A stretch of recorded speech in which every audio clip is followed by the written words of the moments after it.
Hi, so this is my message for anyone who may be a social work student.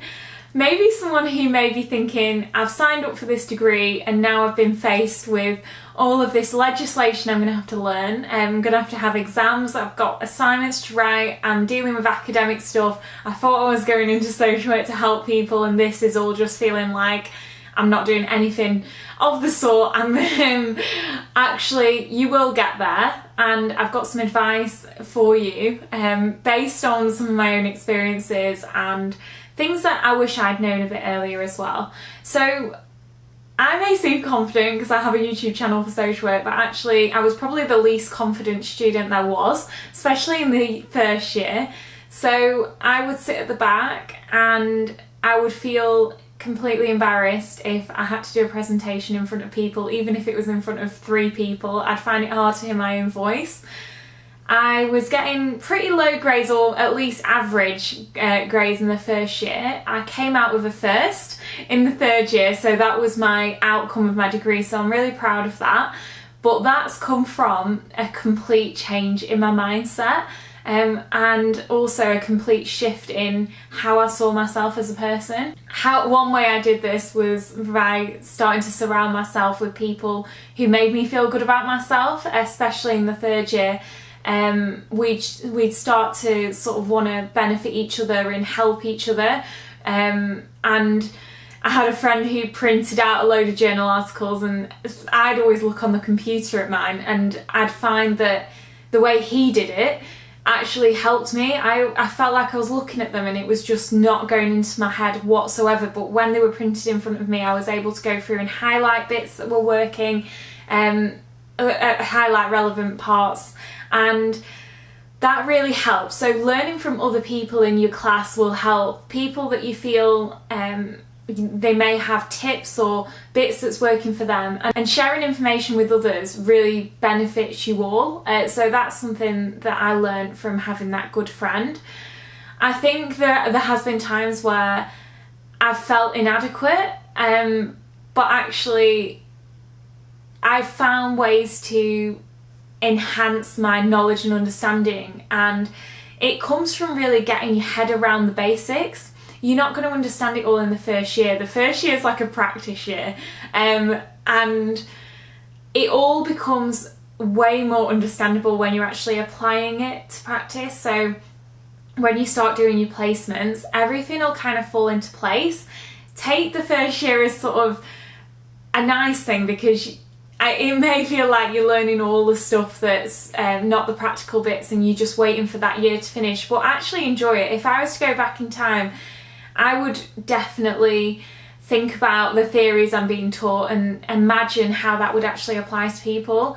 And if you think about anti-oppressive and anti-discriminatory practice where we're fighting for people's rights, that will become so important when you're actually in real situations. So I've been in rooms where, even as a newly qualified social worker, I've had to stand as a lone voice, sticking up for someone where I felt like everyone was sort of not upholding those rights, and it's a really hard position to be in. And the stuff that you learn in the first year sets you up to know that you're doing the right thing, and you need that knowledge because otherwise you may falter in those situations because it can be really challenging. In terms of the presentations and things, you learn from doing those things, and when you're going to be chairing meetings in your job, you will find that you are able to do it. And I think just sort of getting used to hearing your own voice helps with those things. So something that I've learned to do is actually record myself speaking if I know that I have to present something, because even if you're on your own in a room, like I'm just talking to a camera right now, it gives you practice actually speaking, but just do it on a basic voice recorder.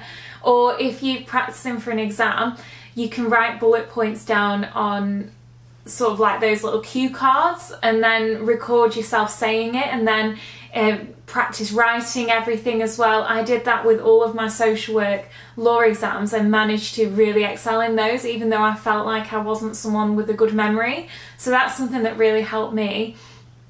I'd also say that getting a really good organisational system is super important. The times where I didn't do so well was when I was just writing on scraps of paper and then would end up losing it all.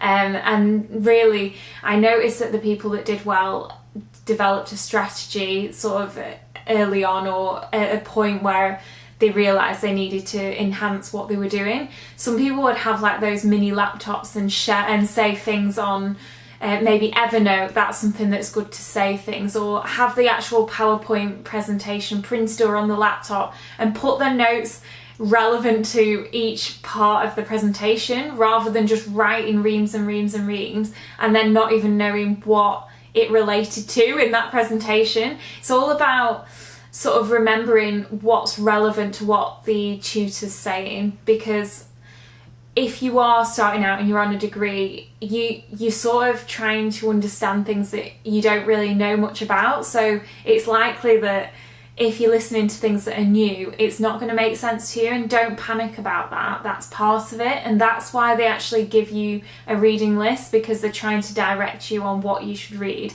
So make sure you read that. Don't just go off on a tangent and think, oh, I'll just pick up any book, because I sometimes did that in the library. I'd just panic and pick like 20 random books.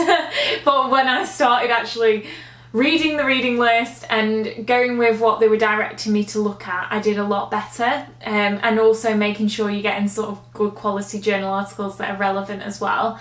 And you find that they're on the reading list too. And obviously you go and do your own bits as well, but and you won't always be on the reading list, but it's definitely worth sort of sticking to that.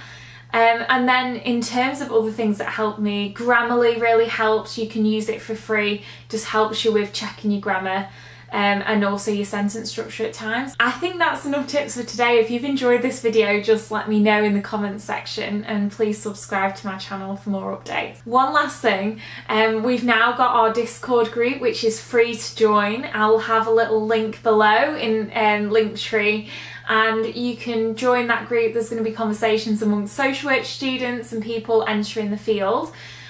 We've also got some handbooks where I've got about getting into social work or getting your first social work job. You can also access those via the Linktree.